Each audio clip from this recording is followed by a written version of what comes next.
আসসালামু আলাইকুম সুপ্রিয় শিক্ষার্থীরা, নবম ও দশম শ্রেণীর সাধারণ গণিত সমন্বিত অধ্যায় 1 ও 2 বাস্তব সংখ্যা এবং সেট ও ফাংশন যশোর বোর্ড 2020 এ প্রশ্নে দেওয়া আছে a ইকুয়াল 2x মাইনাস 1, যেখানে x বিলংস টু n অর্থাৎ x স্বাভাবিক সংখ্যা।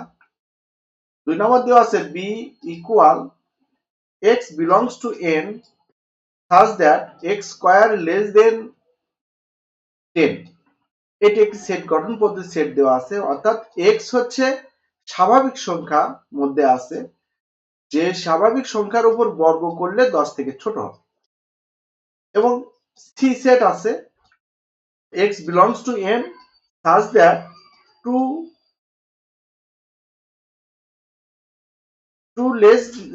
less than x এবং less than equal 7 x মৌলিক সংখ্যা। অর্থাৎ এখানে বলা হচ্ছে x গুলো হবে স্বাভাবিক সংখ্যা, যে x গুলো 2 থেকে বড় এবং 7 থেকে ছোট বা 7 এর সমান, এবং x অবশ্যই এগুলো মৌলিক সংখ্যা হতে হবে। তো ক নাম্বার সেট হচ্ছে s, এটিও স্বাভাবিক সংখ্যা, অর্থাৎ x বিলংস টু n, এটা মানে x গুলো হচ্ছে এই সেটের সদস্যগুলো হচ্ছে স্বাভাবিক সংখ্যার মধ্যে থাকবে।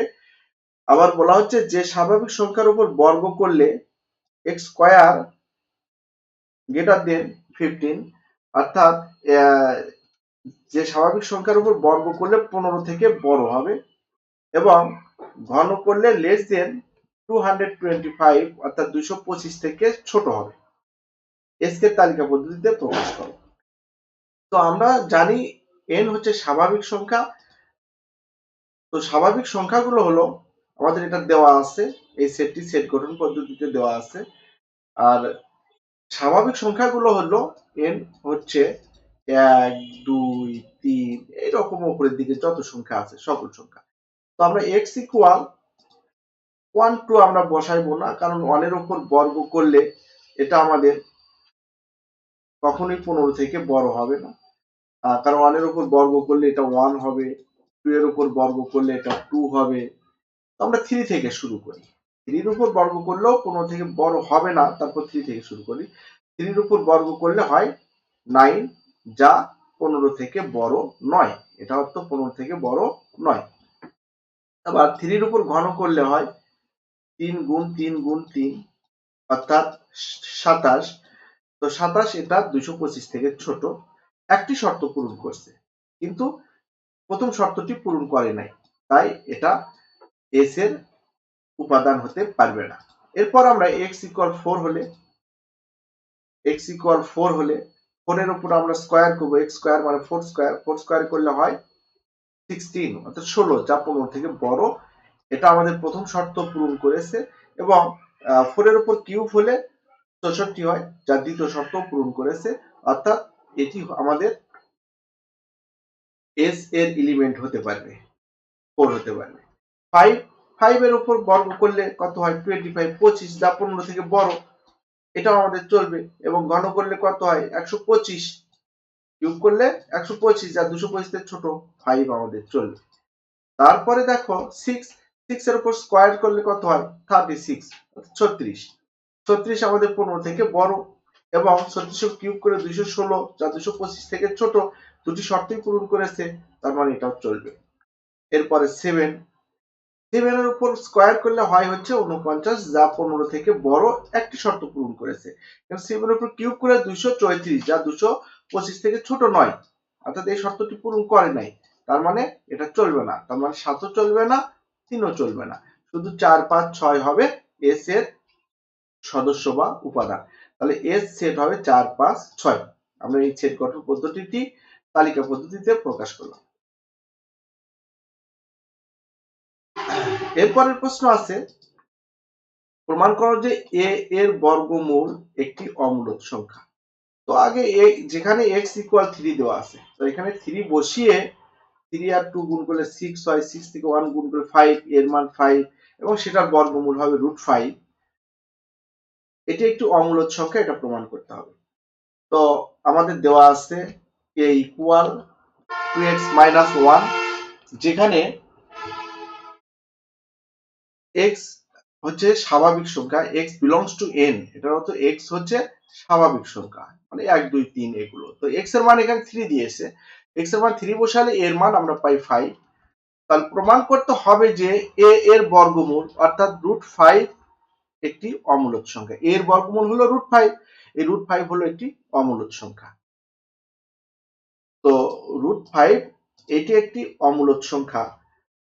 এটার জন্য আমাদের কি করতে হবে, যে এই যে √5টা এটা আমাদের 2 থেকে কি হবে, 2 থেকে বড় এবং 3 থেকে ছোট, এটা হবে কিনা, এটার জন্য আমরা কি করব, এটা আমাদের যে এটা মাঝামাঝি সংখ্যা হবে কিনা, 2 থেকে বড় এবং 3 থেকে ছোট। তো আমরা এটা বোঝার জন্য আমরা 4 5 এবং 9 লিখব।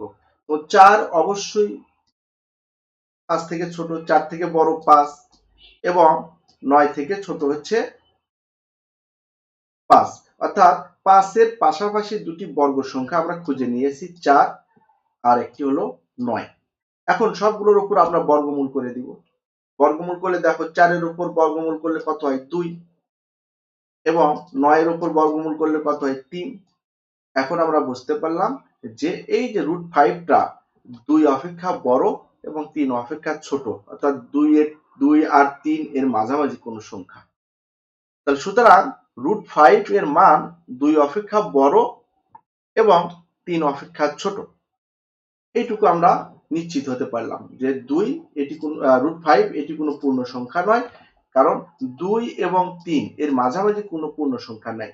2 এবং 3 এর মাঝামাঝি সংখ্যা হচ্ছে আমাদের ভগ্নাংশ সংখ্যা। তো আমরা দেখি √5 এর মান 2 অপেক্ষা বড় 3 অপেক্ষা ছোট, অর্থাৎ √5 যে পূর্ণ সংখ্যা নয় এটা আমরা নিশ্চিত হলাম এই প্রমাণ দ্বারা। এই প্রমাণ দ্বারা আমরা নিশ্চিত হলাম √5 পূর্ণ সংখ্যা নয়। আবারও বলি, এই প্রমাণটা আমরা কি করলাম, 5 এর পাশাপাশি দুটি বর্গ সংখ্যা যেমন 4 পূর্ণবর্গ সংখ্যা 4 এবং 9 আছে, 4 আর 9 লিখলাম। তো বর্গমূল করলাম, উভয় সবগুলোর উপর বর্গমূল করলে কি থাকে, 4 এর উপর বর্গমূল করলে 2, এখানে কিন্তু √5ই থাকতেছে, এখানে কি থাকতেছে 3, অর্থাৎ 2 আর 3 এর মাঝখানের সংখ্যা পাইলাম √5। অর্থাৎ এটি যে একটি পূর্ণ সংখ্যা নয় এটি আমরা নিশ্চিত হলাম। তাহলে এটি পূর্ণ সংখ্যা না হলে এটি কি সংখ্যা, এটি হয় মূলদ সংখ্যা হবে, না হলে অমূলদ সংখ্যা হবে, এই দুটার একটা হবে। এখন পূর্ণ সংখ্যা যেহেতু নয় তাহলে এটি অবশ্যই হয় মূলদ সংখ্যা হবে না অমূলদ সংখ্যা হবে। তো এটা আমরা ধরে নিলাম মূলদ সংখ্যা। মূলদ সংখ্যা ধরে নিয়ে মূলদ সংখ্যার সংজ্ঞা অনুসারে আমরা এটাকে প্রমাণ করব এটা মূলদ সংখ্যা কিনা। দেখি √5 মূলদ সংখ্যা হবে কখন, মূলদ সংখ্যা হবে যদি √5 p ভাগ q আকারে থাকে। p ভাগ q আকারটা কি, যেখানে p q উভয়ই স্বাভাবিক সংখ্যা, p q উভয়ই স্বাভাবিক সংখ্যা এবং পরস্পর সহমৌলিক। তো স্বাভাবিক সংখ্যাগুলো তো আমরা চিনি 1 2 3 4, কিন্তু সব স্বাভাবিক সংখ্যা না, বলা হচ্ছে যেগুলো পরস্পর সহমৌলিক। সহমৌলিক কোনগুলো, যে দুটি সংখ্যার মধ্যে 1 এবং ওই সংখ্যা ছাড়া, অর্থাৎ সাধারণ কোনো উৎপাদক থাকে না, যেমন 5 আর 7 এর মধ্যে কোনো সাধারণ কোনো উৎপাদক নাই, মানে কোনো কমন উৎপাদক নাই, 1 ছাড়া অন্য কোনো কমন উৎপাদক নাই, এরা পরস্পর সহমৌলিক। এইরকম সহমৌলিক সংখ্যা হতে হবে পিকিউ, কিন্তু 1 থেকে কিউ 1 থেকে বড় হতে হবে, কিউ অবশ্যই 1 থেকে বড় হতে হবে। তো আমরা দেখি, তো এখানে আমরা হয়তো 5 7 এইরকম সংখ্যাগুলো পরস্পর সহমৌলিক এবং স্বাভাবিক সংখ্যা, এই রূপ যদি হয় তাহলে এটি মূলদ সংখ্যা হবে। তো আমরা দেখি যে এই √5 p ভাগ q এর সমান হতে পারে কি না। তো এটা প্রমাণ করার জন্য আমরা উভয় পক্ষে বর্গ করে দিব। বর্গ √5 এর উপর বর্গ করলে 5 এবং p এর উপর বর্গ করলে p স্কয়ার এবং q এর উপর বর্গ করলে q স্কয়ার। এখন এখানে আমাদের আছে কি, এখানে দুইটা q আছে, q স্কয়ার মানে q ইনটু q, এখান থেকে একটা q এই যে 5 এর কাছে নিয়ে যাব, হয়ে যাবে কি 5q। তাহলে 5q equal p square by q। এখানে আমরা স্পষ্ট বুঝতে পারতেছি 5q এটি পূর্ণ সংখ্যা, কারণ আমরা কোনো পূর্ণ সংখ্যাকে, 5 আমাদের পূর্ণ সংখ্যা, একে আমরা যে কোনো পূর্ণ সংখ্যা দিয়ে গুণ করি না কেন সেটা অবশ্যই পূর্ণ সংখ্যাই হবে। তো 5 কে আমরা যদি q দ্বারাও গুণ করি, q এর মান যাই হোক না কেন, যদি সেটা স্বাভাবিক সংখ্যা হয়, যেহেতু আমরা এখানে ধরে নিছি q এগুলো স্বাভাবিক সংখ্যা, তো গুণ করলে এটা অবশ্যই কি হবে, পূর্ণ সংখ্যা হবে। কিন্তু পি স্কোয়ার বাই কিউ এটা কোনো পূর্ণ সংখ্যা নয়, কারণ পি এর উপর স্কোয়ার করলে যে সংখ্যাটি পাওয়া যাবে একে যদি আমরা কিউ দ্বারা ভাগ করি এটা কখনোই পূর্ণ সংখ্যা থাকবে না, এটা কি হবে ভগ্নাংশ সংখ্যা, কারণ পি ও কিউ এরা পরস্পর স্বাভাবিক সংখ্যা এবং পরস্পর সহমৌলিক। স্বাভাবিক সংখ্যা পরস্পর সহমৌলিক হলে তাদেরকে ভাগ করলে কখনোই তারা আর পূর্ণ সংখ্যা থাকে না। আমরা একটু প্রমাণ দেখি, আমরা দেখি 5 আর 7 যেহেতু এটা সহমৌলিক, এটা দেখি 5 এর উপর স্কোয়ার করলে কত হয় 25। তো 25 কে যদি আমরা 7 দ্বারা ভাগ করি দেখো এখানে কখনোই আমরা পূর্ণ সংখ্যা পাবো না। আবার দেখো অন্য সংখ্যা দিয়েও হিসাব করতে পারো তোমরা, অন্য কি আছে 3 আর কি নিতে পারো 3 আর 5, 3 আর 5 নিতে পারো। তো 3 এর উপর স্কোয়ার করলে কত হয় 9। তো 9 কে যদি আমরা 5 দ্বারা ভাগ করি দেখো এটা কখনোই কোনো পূর্ণ সংখ্যা হবে না। তার মানে পি কিউ যদি স্বাভাবিক সংখ্যা পরস্পর সহমৌলিক হয় তাহলে এরা কখনোই পূর্ণ সংখ্যা হবে না। কিন্তু 5 কিউ এটা কিন্তু অবশ্যই পূর্ণ সংখ্যা হবে, কারণ 5 কে তুমি যে কোনো স্বাভাবিক সংখ্যা দ্বারাই গুণ করো না কেন, 5 কে যে কোনো স্বাভাবিক সংখ্যা দ্বারাই গুণ করো না কেন, 5 কে তুমি যে কোনো স্বাভাবিক সংখ্যা দ্বারাই গুণ করো এটা স্বাভাবিক পূর্ণ সংখ্যাই হবে, যে কোনো স্বাভাবিক সংখ্যা গুণ করলে পূর্ণ সংখ্যা হবে। তো কিউ যেহেতু স্বাভাবিক সংখ্যা তাহলে 5 কে কিউ দ্বারা গুণ করলে এটা পূর্ণ সংখ্যা, আর পি স্কোয়ার বাই কিউ এটা কখনোই পূর্ণ সংখ্যা হতে পারবে না, কারণ এরা পরস্পর স্বাভাবিক এরা স্বাভাবিক সংখ্যা এবং পরস্পর সহমৌলিক।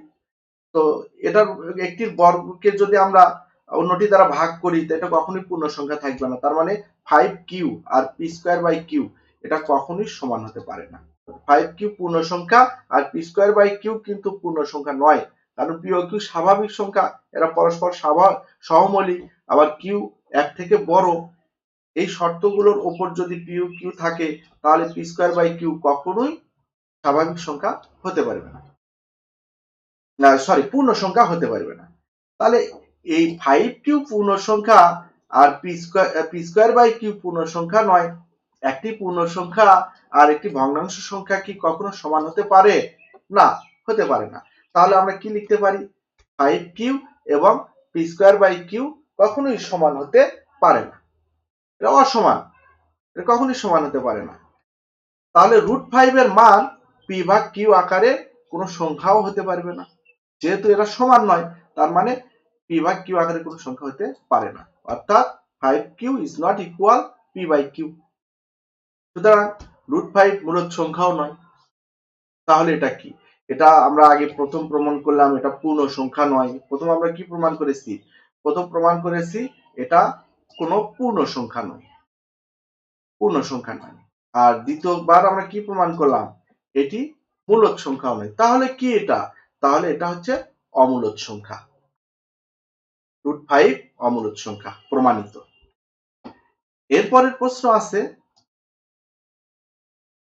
এস ইকুয়াল, এটা একটা ক্রোমোজোর সেট দেওয়া আছে, এই ক্রোমোজোর সেটের প্রথম উপাদানগুলো হবে বি এর মধ্যে, অর্থাৎ এক্স বিলংস টু বি, প্রথম উপাদানগুলো থাকবে বি এর মধ্যে, এবং ওয়াই বিলংস টু সি, অর্থাৎ দ্বিতীয় উপাদানগুলো হবে ক্রোমোজোর সেট, এক্স ওয়াই ক্রোমোজোর আকারের সেটগুলো থাকবে। তো এক্স ওয়াই গুলো এক্স থাকবে বি এর মধ্যে এবং ওয়াই গুলো থাকবে সি এর মধ্যে, এবং শর্ত আছে, আরেকটি শর্ত হচ্ছে এক্স এর সাথে 1 যোগ করলে ওয়াই এর সমান হবে। এই এই শর্তের উপর এটাকে আমরা তালিকা পদ্ধতিতে প্রকাশ করে ডোমেন ও রেঞ্জ নির্ণয় করব। তো প্রথম আমাদের কি করতে হবে, যে আমাদের এখানে বি এবং সি সেটকে আগে তালিকা পদ্ধতিতে প্রকাশ করতে হবে। তো বি সেট কি দেওয়া আছে, দেওয়া আছে বি সেট হলো স্বাভাবিক সংখ্যার সেট যেটার উপর বর্গ করলে 10 থেকে ছোট হবে। সেগুলো কি, 1 এর উপর বর্গ করলে একই হয়, তার মানে এটা চলবে। আবার 2 এর উপর বর্গ করলে 4 হয়, 10 থেকে ছোট, চলবে। 3 এর উপর বর্গ করলে 9 হয়, 10 থেকে ছোট, চলবে। কিন্তু 4 এর উপর বর্গ করলে 16 হয়, 10 থেকে বড় হয়ে যায়, চলবে না। তাহলে 1 2 3 হবে বি সেটের উপাদান। সি সেটের উপাদান আমরা কি দেখেছিলাম, এটি স্বাভাবিক সংখ্যা যেগুলো 2 থেকে বড় এবং 7 এর সমান বা 7 থেকে ছোট। তাহলে 2 থেকে বড় স্বাভাবিক সংখ্যা কোনগুলো, 1 2 3 4 5 6 7, আবার বলছে মৌলিক, আবার বলছে মৌলিক সংখ্যা। তো দেখো 2 থেকে বড় মৌলিক সংখ্যা কি 3 আছে, তার মৌলিক সংখ্যা 5 আছে, আর 7 এই তিনটাই, এগুলো তো মৌলিক না, এগুলো মৌলিক না, আর এগুলো তো 3 থেকে ছোট, তার মানে এই সেটের উপাদান হবে 3 5 7। আর আমাদের দেওয়া আছে ক্রোমোজোর সেট এক্স ওয়াই ক্রোমোজোর, এক্স গুলো থাকবে এই যে আমাদের 1 2 3 বি এর মাঝে, এক্স গুলো এই এক্স গুলো সব থাকবে, হয় 1 হবে না হয় 2 হবে, এগুলো হবে এক্স। আর ওয়াই গুলো থাকবে কার মধ্যে? সি এর মধ্যে, এগুলো হবে ওয়াই, এই ওয়াই গুলো থাকবে সি এর মধ্যে। তো আমরা প্রত্যেক x বিলংস টু b এর জন্য শর্ত হচ্ছে y equal x plus y হতে হবে, এই মানগুলো আমরা নির্ণয় করব। অর্থাৎ x এর মানের সাথে 1 যোগ করলে যেগুলো y এর সমান হবে সেইগুলোই এই ক্রোমোজোর সেটের সদস্য হতে পারবে। তো আমরা নিলাম এটা, x এর মানগুলো আমরা আগে বসিয়ে দিই। x গুলো কার ভিতর থেকে নিব? x গুলো b এর মধ্যে থেকে নিব। b কি আছে? 1 2 3 5। তাহলে x এর সদস্য x গুলো কি হতে পারবে? 1 হতে পারবে, 2 হতে পারবে, 3 হতে পারবে। এখন আমরা এখানে শর্ত দিচ্ছে যে এই x এর সাথে 1 করে যোগ করলে সেটা y হয়ে যাবে। এই যে দেখো, x এর সাথে 1 করে যোগ করলে সেগুলো কি হয়ে যাবে? y। তাহলে 1 এর সাথে 1 যোগ করলে 2, 2 এর সাথে 1 যোগ করলে 3, 3 এর সাথে 1 যোগ করলে 4। আবার আমাদের মূল আরেকটা শর্ত দেওয়া আছে যে y গুলো, এগুলো কিন্তু আমরা y নির্ণয় করলাম, y গুলো কার মধ্যে থাকতে হবে? c এর মধ্যে থাকতে হবে। তো c কি আছে? 3 5 7, 3 5 7, 2 আছে, 2 সি এর মধ্যে নাই, তাহলে চলবে না। 4 সি এর মধ্যে নাই, চলবে না। তো একটা ক্রোমোজোমের যদি একটা উপাদান না থাকে তাহলে আরেকটা উপাদান থাকতে পারবে না, তাহলে এস এর মধ্যে এই ক্রোমোজোম গুলো থাকতে পারবে না, শুধুমাত্র কি থাকবে? এই দুটা থাকবে। অর্থাৎ যেহেতু x is not belongs to c, sorry 2 is not belongs to c, অর্থাৎ 2 c এর মধ্যে নাই এবং 4 c এর মধ্যে নাই, তাহলে আমাদের এই দুটা ক্রোমোজোর যেহেতু 2 নাই, 2 যেহেতু নাই তাহলে একও ক্রোমোজোরের মধ্যে থাকবে না, 2 যেহেতু সি এর মধ্যে নাই তাহলে 1 2 ক্রোমোজোর হবে না, 4 যেহেতু সি এর মধ্যে নাই তাহলে 3 4 ক্রোমোজোরও হবে না। তাহলে আমরা কি লিখবো? 1 2 is not equal S, S এর মধ্যে থাকতে পারবে না, এবং 3 4 ইজ নট ইকুয়াল এস, এও এস এর মধ্যে থাকতে পারবে না। তাহলে এস ক্রোমোজোর কি হবে? শুধু 2 আর 3, এস ক্রোমোজোর হবে 2 এবং 3। এর প্রথমটি হচ্ছে ডোমেন, তার ডোমেন হচ্ছে 2 এবং রেঞ্জ হলো 3। তাহলে নির্ণয় সেটটি তালিকা পদ্ধতিতে ক্রোমোজোর সেটটি পেলাম 2 3, একটাই ক্রোমোজোর পেয়েছি এর সেটের। তো আমরা জানি যে এই ক্রোমোজোর সেটের প্রথম উপাদানগুলোকে ডোমেন বলা হয়, এখানে বানান ভুল আছে, ডোমেন, তাহলে ডোমেন হচ্ছে 2, আর দ্বিতীয় সদস্যকে বলা হয়, দ্বিতীয় এলিমেন্টকে বলা হয় রেঞ্জ, রেঞ্জ হলো 3।